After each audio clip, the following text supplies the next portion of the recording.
चलिए तो आज फिर हम स्टार्ट करते हैं सेट नंबर 3 से। सेट 1 और 2 आपको हम बता चुके हैं, आप जाके देख लीजिए। क्लास 10 का ये विषय कितना कौन सा है, गणित है। चलिए सेट नंबर 3 में ये जो आप 1 नंबर का क्वेश्चन देख रहे हैं, ये कह रहा अभाज्य गुणनखंड के गुणनफल के रूप में लिखिए। अगर आप सेट 1 और सेट 2 देखे होंगे, सेम ये क्वेश्चन है, सिर्फ संख्या अलग है। अब उस पैटर्न से ही इसको बना लीजिएगा, ठीक है। अगर नहीं देखें तो आप लेक्चर नंबर 1 और लेक्चर नंबर 2 यानी सेट 1 और सेट 2 का वीडियो आप एक बार देख लीजिए। आपको 1 2 3 सेम ही क्वेश्चन है, सिर्फ संख्या में अंतर है, आप इतना ध्यान रखिएगा।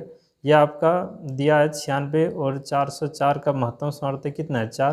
तो 96 था 4 से लघुत्तम सामर्थ्य निकालिए। आपको पता होगा कि लघुत्तम समावर्तक जो होता है गुना महत्तम समावर्तक बराबर जो होता है वो क्या होता है, पहली संख्या गुना दूसरी संख्या। तो ये 96 पहली संख्या और इसको ले लेना है दूसरी संख्या, और इस फार्मूला पे आप उसको सेट कीजिएगा, आपका आंसर निकल के आएगा। अगर नहीं बने तो फिर आप हमसे ठीक है कमेंट में लिख के मैसेज कीजिए। 3 नंबर में कह रहा 12 15 और 21 का एलसीएम निकालिए। तो इस एलसीएम इसको निकालना कैसे है, तो देखिए 12 15 और 21 का भाग दीजिए। कौन सी संख्या से कट रहा है, तो 3 से कट रहा है ना। 3 चौक 12, 3 पचे 15, 3 सती 21। अब तो कुछ नहीं कटेगा, इन सबको गुना कर देना है। गुना करने के बाद जो आएगा आपका आंसर निकल के आएगा। अब यहाँ देखिए कह रहा है क्या कि धनात्मक विषम पूर्णांक निम्न में से किस रूप का नहीं हो सकता है। धनात्मक विषम पूर्णांक इस रूप का हो सकता है, इसका भी हो सकता है, इसका भी हो सकता है, तो इसका नहीं हो सकता। आप बोलेंगे कैसे नहीं हो सकता है, आप गौर कीजिए। अगर यहाँ q इजकल टू कोई भी संख्या को रखते हैं, 1 2 3 कुछ भी रखते हैं इस तरह का।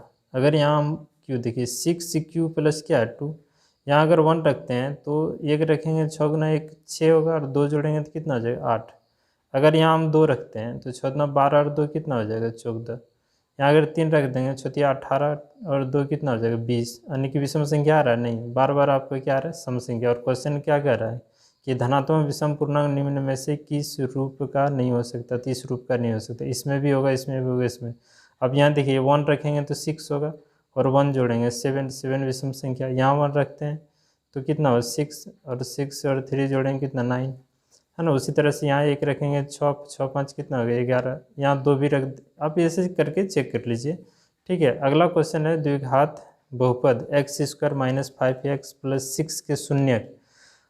आप अगर सेट 1 और 2 पढ़े होंगे तो ये सब क्वेश्चन में आपको कहीं प्रॉब्लम नहीं होगा, ठीक है। इसका आप गुणनखंड कर देंगे।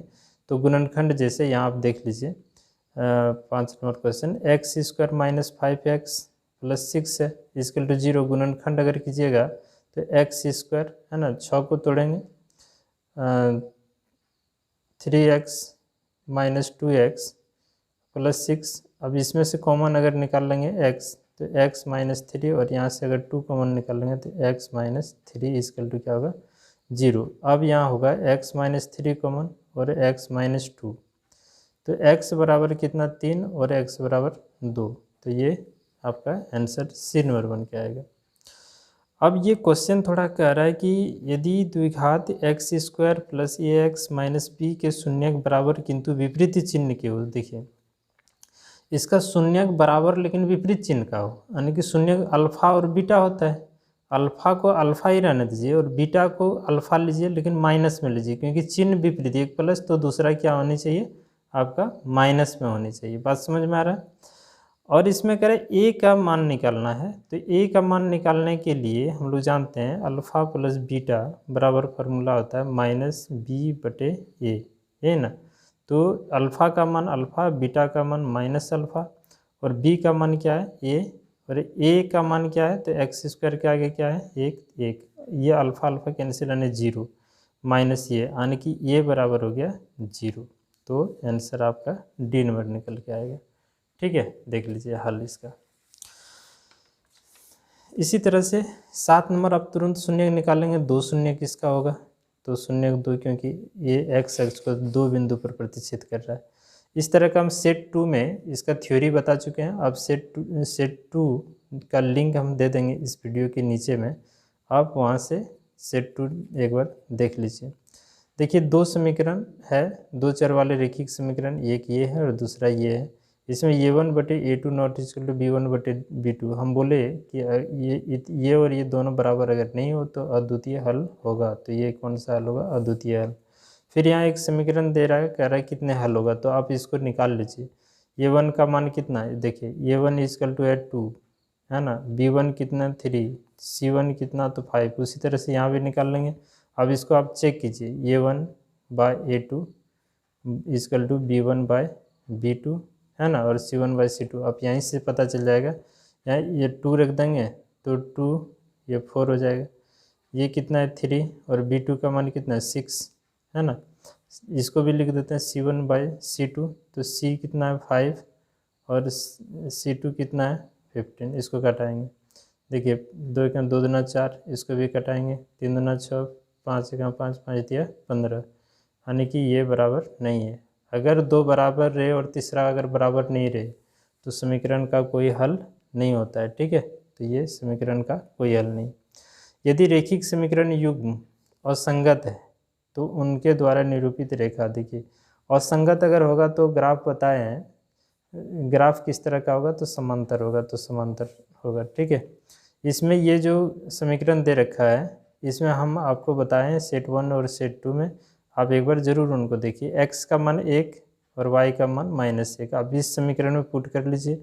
अगर इसमें हल यहाँ रखने के बाद अगर 8 आता है तो ये आपका आंसर हो सकता है, लेकिन यहाँ भी रखना होगा। यहाँ भी रखने के बाद अगर 1 आ रहा है तभी हम इस आंसर को सही बोल सकते हैं, अन्यथा आंसर सही नहीं बोलेंगे।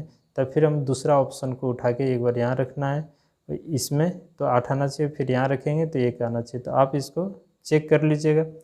चेक करने के बाद अगर फिर भी नहीं हो रहा आपसे तो आप हमसे कमेंट कीजिए, या नहीं तो दूसरी बात में क्या करना है, ये 5x - 3y = 8 को समीकरण नंबर 1 और इसको समीकरण नंबर 2, समीकरण 1 और 2 को हल करना है। रेखिक समीकरण युग्म जिसका कोई हल नहीं हो सकता है, देखिए जिसका कोई हल होगा नहीं वो असंगत समीकरण युग्म कहलाएगा, ठीक है। रेखिक समीकरण, यहाँ एक समीकरण दे रखा है, इसका हल पूछ रहा है, तो इसमें भी सेम कंडीशन, ये x का मान ये y का मान है, आप यहाँ रखिए। तो यहाँ देखिए 2 2 यहाँ 2 यहाँ 2 रखेंगे 4 7 आ रहा है, नहीं तो ये समीकरण का हल नहीं है, ठीक है। तो ये सी नंबर उठा के देखते हैं, यहाँ 4 रखते हैं और यहाँ 3 7 हो सकता है, 7 ये हो सकता है, लेकिन कब हम क्लियर होंगे? यहाँ भी रखने के बाद 1 आना चाहिए। देखिए 4 और 3 रखेंगे 1 होगा, यानी कि हमारा सही आंसर क्या होगा? C number. उसी तरह से आप 11 नंबर भी चेक कर लीजिएगा। 14 देखिए, निम्न में कौन द्विघात समीकरण है? तो समीकरण a + b का होल स्क्वायर में इसको तोड़ेंगे, ठीक है। तोड़ने के बाद देखना कि घात इसका अधिकतम घात 2, द्विघात होने का मतलब होता है कि अधिकतम घात कितना होना चाहिए? 2। इसमें a + b का होल स्क्वायर में तोड़ेंगे तो यहाँ आएगा आपका निकल के x² और इसको गुना करेंगे तो x³, ये तो नहीं होगा। इसमें भी a - b का होल स्क्वायर तोड़ेंगे तो यहाँ x² कैंसिल हो जाएगा, ये भी नहीं होगा, इनमें से नहीं, तो 1 नंबर हमारा होगा सही आंसर। चलिए अगला देखते हैं 15 नंबर। 15 नंबर में कह रहा है कि यदि द्विघात समीकरण 3x² + kx - 4 = 0 का एक मूल 4 है तो k का मान ज्ञात कीजिए। ये क्वेश्चन अच्छा है, थोड़ा देख लीजिए। यहाँ हम समय बचाने के लिए थोड़ा बना रखें। देखिए यहाँ क्या कर रहा है, एक मूल 4 है ना, एक मूल मतलब x का मान दे रखा है 4, तो समीकरण हमारा क्या है 3x² + kx - 4 = 0। यहाँ 4 अगर हम रखते हैं, 4 का स्क्वायर करेंगे 4 चलिए 16 और 3 गुना करेंगे 48, यहाँ 4 के हो गया और यहाँ कितना है 4, ठीक है। तो 48 में 4 गया तो कितना हुआ 44, और 44 को फिर बराबर के इस पार कर देंगे तो -44 कट जाएगा तो -11 हमारा आंसर निकल के आ जाएगा ये। 16 नंबर में कह रहा है कि द्विघात समीकरण है ना, जिसके मूल 2 और -2, यानी कि अल्फ़ा का मान 2 और बीटा का मान कितना है 2। मूल मतलब ये होता है अल्फ़ा बीटा, अल्फ़ा का मान 2 और बीटा का मान -2। तो द्विघात समीकरण का फॉर्मूला होता है x² - x alpha + beta x + alpha beta, ये ना होता है = 0। अल्फ़ा का मान 2, बीटा का मान -2, ये दोनों हो जाएगा 0, यहाँ रखेंगे -4, यानी कि हमारा सही आंसर हो जाएगा x² - 4, x² - 4, ये सही आंसर। द्विघात समीकरण 4x² + 4x + 1 = 0, है ना, मूलों की प्रकृति क्या होगा, तो प्रकृति निकालने के लिए आपको डी निकालना पड़ेगा। डी मतलब विविक्तर।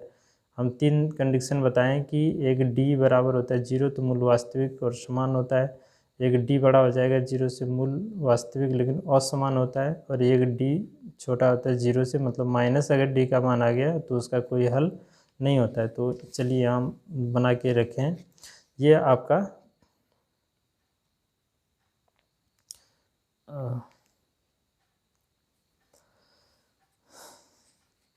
चलिए इसको आप इस तरह से बनाए नहीं हैं, सॉरी। यहाँ देखिए ए का मान कितना है 4 और बी का मान कितना है 4, ठीक है। तो डी का फार्मूला होता है क्या, डी का फार्मूला होता है b² - 4ac। आप इस फार्मूला पे वैल्यू पुट कर दीजिए। अगर इन कंडीशन में आए, देखिए अगर डी बराबर 0 आए तो मूल वास्तविक और समान, समान मतलब बराबर, ये अगर डी का मान बड़ा आ जाए 0 से मतलब 1 2 3 4 ऐसे कुछ आ जाए तो वास्तविक और असमान, ये वाला आंसर हो जाएगा। लेकिन डी का मान अगर माइनस में आ जाएगा तो, है ना, तो यहाँ लिख रहा है काल्पनिक, यानी काल्पनिक होगा ये, ठीक है। या इनमें से कोई नहीं, नहीं ये काल्पनिक, ये वाला पूछे तो ये आंसर हो जाएगा, अगर ये आंसर आए तो ये, और ये नहीं तो ये। चलिए आगे बढ़ते हैं। 2x² - 4x + 3 = 0 का व्युत्तर क्या होगा, इसमें डी निकालना है आपको। ये देखिए हल करके रखें हम। 2x² - 4x + 3 = 0, तो ए का मान दिया 2, बी का मान -4, सी का मान 3, तो डी का फॉर्मूला b² - 4ac इस तरह बिठाए तो 8 आए। व्युत्तर मतलब डी होता है, तो डी का मान क्या आ गया आपका -8 आएगा। अगला क्वेश्चन है द्विघात समीकरण ax² - 4x + 1 = 0 के समान मूल। समान मूल मतलब क्या होता है, समान मूल मतलब होता है डी बराबर 0, ठीक है। तो समान मूल होने के लिए यहाँ देखिए, समान मूल होने के लिए डी बराबर क्या होनी चाहिए, 0 होनी चाहिए, और इसका फॉर्मूला तो b² - 4ac = 0। बी का मान यहाँ रख देंगे, बी का मान कितना है बी के एक्स के आगे क्या -4 रख दिए, और 4 ए का मान कितना है तो ए रख दिया, और सी का मान कितना है इतना। इसको हल करते हैं, 4 चलिए 16, इसको घटाएंगे इतना, 16 इस पार कर देंगे, ठीक है।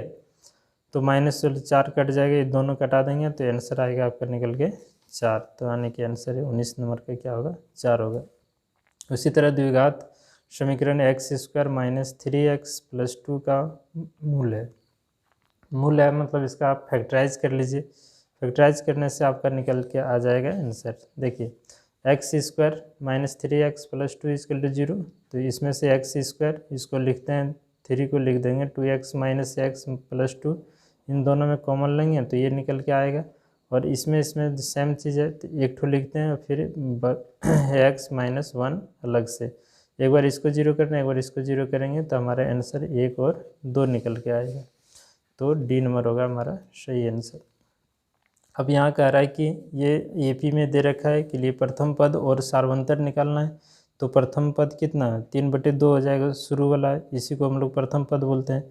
और सार्वंतर डी निकालना है, तो एक पीछे वाला से आगे वाला में घटा देना है, 1/2 में से 3/2 को घटा देंगे तो एलसीएम 2 आएगा, तो 1 में 3 घटेगा तो -2 आने की -1, तो हो जाएगा 3/2 - 1, 3/2 - 1, ये आंसर। इसमें जो है ना 22 नंबर एपी दे रखा है 10 17 और 10 7 4 इस तरह के कर रहा है, 30वां पद क्या होगा। तो यहाँ आप देखिए क्वेश्चन, ए का मान दिया है 10, डी का मान निकाल लेंगे, है ना, 7 में से 10 घटा देंगे तो -3, और एन का मान इतना दे 30वां पद। तो ये 30 बराबर हम लिख सकते हैं ए + 29d, क्यों, क्योंकि एन का मान यहाँ 30 दिया और यहाँ होता है n-1, तो 30 में 1 घटेगा 29d। ए का मान पुट कर दिए, डी का मान यहाँ पुट कर दिया और इसको हल कर दिया, आ गया 77 -77, बी नंबर आंसर। उसी तरह से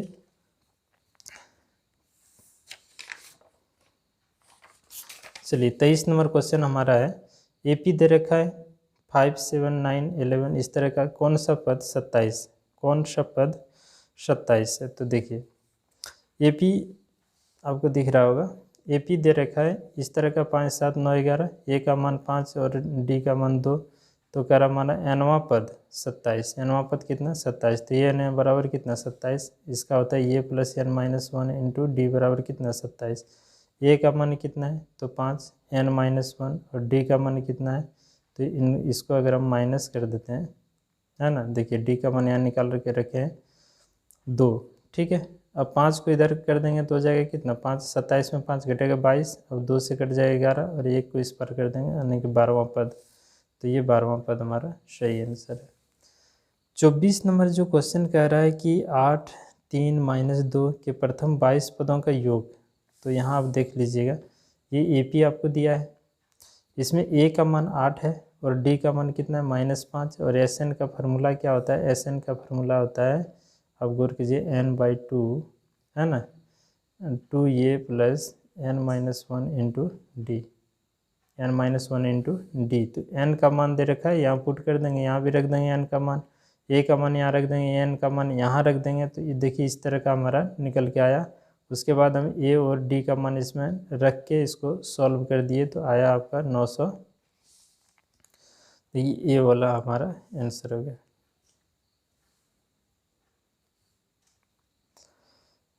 25 नंबर कह रहा है कि समान भुजाओं वाले सभी बहुभुज समरूप होते हैं, है ना, यदि उनकी संगत भुजाएं, देखिए समरूप होने का मतलब होता है संगत भुजाएं समानुपाती और कोण की बात आए तो बराबर, तो ये हो गया समानुपाती।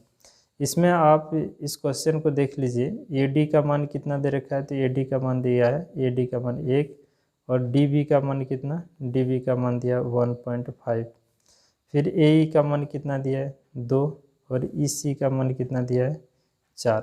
तो हम लोग यहाँ फार्मूला जानते हैं कि AD/DB बराबर AE/EC, ये ना, AD का मान 1 और ये 1.5, ये हो गया 2/4। इसको हटा देंगे यहाँ 0, 5 से करा देंगे, 5 5 दूना 10, 5 तिया 15।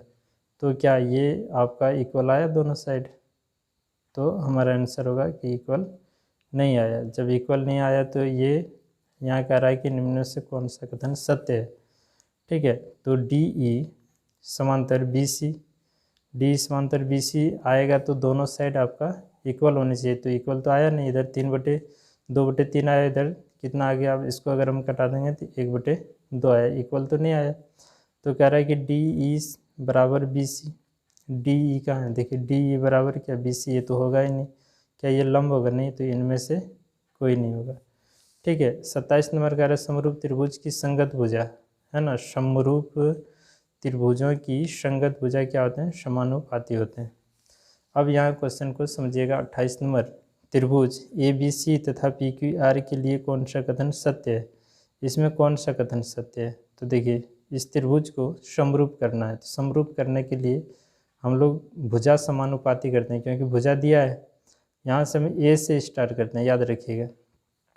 तो ये है कितना 3.8 बटे इसकी एक भुजा अगर ले लेते हैं, इसकी एक भुजा ले लेते हैं इसको, क्योंकि इसके साथ कंपेयर करेगा 7.6 बराबर BC ले लेते हैं हम लोग 6 और इसमें ले लेते हैं QR, है ना, QP ले लेते हैं 12 और इसका लेते हैं AC 3√3 और इसमें हम लोग ले लेते हैं 6√3। अब इसको कटा दीजिए, 3 3 कटा, 3 1 3, 3 दूना 6, 6 1 6, 6 दूना 12।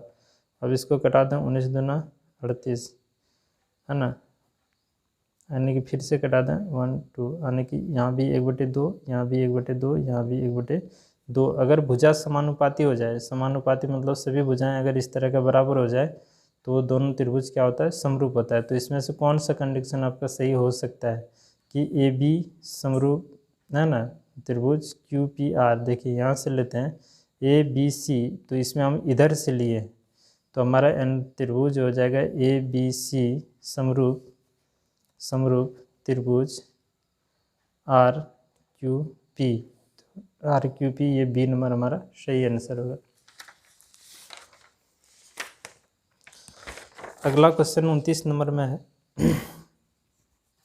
माना ABC समरूप DEF है और इनके क्षेत्रफल क्रमशः 64 सेंटीमीटर स्क्वायर और 121 सेंटीमीटर स्क्वायर, तो EF बराबर 15.4 सेंटीमीटर, तो BC कितना होगा। आप यहाँ गौर कीजिए, आप प्रमेय 6.6 पढ़े होंगे तो आपका ये सब क्वेश्चन ईजी पड़ेगा। एक त्रिभुज है, यहाँ भी एक त्रिभुज है, इन दोनों त्रिभुज के, ये समरूप त्रिभुज है, पहले से ही समरूप है, तो समरूप त्रिभुज के क्षेत्रफल का अनुपात जो होता है वो भुजा के वर्गों के अनुपात के बराबर होता है। तो कोई भी भुजा है ना, तीनों भुजा में से किसी भी एक भुजा का वर्ग करेंगे और उनका अनुपात है ना, अनुपात का वर्ग के अनुपात के बराबर होता है। तो देखिए इसका मान दिया है 64 सेंटीमीटर और इसका मान दे रखा है 121। तो ये हमारा हो जाएगा BC और EF का होल स्क्वायर। इसमें मान पुट कर देंगे जो भी है ना। इस 64 को 8 और 121 को 11 का होल स्क्वायर कर दिया। BC का मान, इसका मान दिया 15.4, स्क्वायर स्क्वायर कैंसिल 8/11 और ये इस पर आ जाएगा तो 15.4, 11 से अगर हम कटा देंगे 14। ठीक है, इसको गुना करने के बाद अब बटे 10 से भाग देंगे तो हमारा आएगा 11.2 सेंटीमीटर, आंसर आने की 1 नंबर। उसी तरह ये कह रहा है कि एक समबाहु त्रिभुज की भुजा 20 सेंटीमीटर है तो उनके शीर्ष लंब की लंबाई होगी। ठीक है, समबाहु त्रिभुज की भुजा कितना, 20 सेंटीमीटर। समबाहु त्रिभुज की भुजा, समबाहु जिस त्रिभुज की सभी भुजा क्या है, समान है और उसकी भुजा कितना है, 20 सेंटीमीटर है। शीर्ष लंब इसका होता है √3/2 इंटू भुजा भुजा 20, इसको कटा देंगे 10 यानी 10√3, 1 नंबर आंसर। यहाँ कह रहा है कि ABC में AB 12 centimetre, AC 13 centimetre, BC 5 centimetre, तो कोण B का मान होगा तो 90 डिग्री होगा। देख लेते हैं। तो हम जानते हैं, यहाँ देखिए कोण B का मान पूछ रहा है, तो सबसे पहले देखिए एक त्रिभुज ड्रॉ कर लीजिए, बड़ी भुजा उसको कर्ण के रूप में और बाकी किसी को भी आधार और लंब के रूप में ले लीजिए। तो ये हो गया 5 और ये हो गया 12। ठीक है, इसका नाम देते हैं A, B और C। तो आप लोग पाइथागोरस प्रमेय अगर पढ़े होंगे कि इन्हीं दो भुजाओं के वर्गों का योग तीसरी भुजा के वर्ग के बराबर होता है। तो 12 का वर्ग और 5 का वर्ग करेंगे, 12 का वर्ग जोड़ 5 का वर्ग अगर करेंगे तो जितना भी आएगा 13 का भी वर्ग करने के बाद उतना ही होना चाहिए। अगर ऐसा हुआ तो ये समकोण त्रिभुज साबित होगा और समकोण त्रिभुज होगा तो समकोण त्रिभुज का एक कोण क्या होगा, 90 डिग्री, यानी कि ये 1 नंबर आंसर। कह रहा है कि वृत्त को दो बिंदुओं पर प्रतिच्छेद करने वाली रेखा को क्या कहते हैं। एक वृत्त है, दो बिंदु पर प्रतिच्छेद करता है, उसको प्रतिच्छेदी रेखा कहेंगे, यानी कि D नंबर होगा आंसर। 10 सेंटीमीटर त्रिज्या के वृत्त के दो समांतर स्पर्श रेखा के बीच की दूरी क्या होगी। सुनिए, ये एक वृत्त है, इसकी त्रिज्या 10 सेंटीमीटर है। त्रिज्या अगर 10 सेंटीमीटर हुआ तो व्यास कितना हो गया, 10 इधर और 10 इधर, कितना व्यास हो गया। और यहाँ एक समांतर रेखा, इन दो समांतर रेखाओं के बीच की दूरी कितना होगी, 20 सेंटीमीटर, ये आंसर होगा। अगला कह रहा है कि यदि एक बिंदु P से O केंद्र वाले किसी वृत्त पर PA PB स्पर्श रेखाएं परस्पर 80 डिग्री के कोण पर झुकी हो तो कोण POA बराबर होगा। सुनिए, एक इस तरह का वृत्त है, दो स्पर्श रेखा इस तरह का है, यहाँ केंद्र क्या है, O है।